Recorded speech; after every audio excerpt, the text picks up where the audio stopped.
Мінеки, Тамара, сенің не жолың, мінеки. Ой, рахмет. Мінеки, міне қазақтың несі. Сосын, міне қазақтікі, міне. Рахмет. Осылай болды. Үлкен рахмет. Мынау не? По полям синий трактор едет к нам.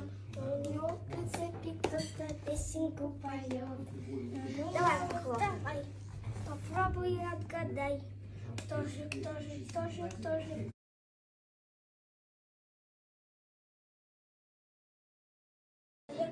Үйдің бақшасының шиесі. Қараңыздар. Конечно, все с вашей вишни. Где божека взяла бы еще?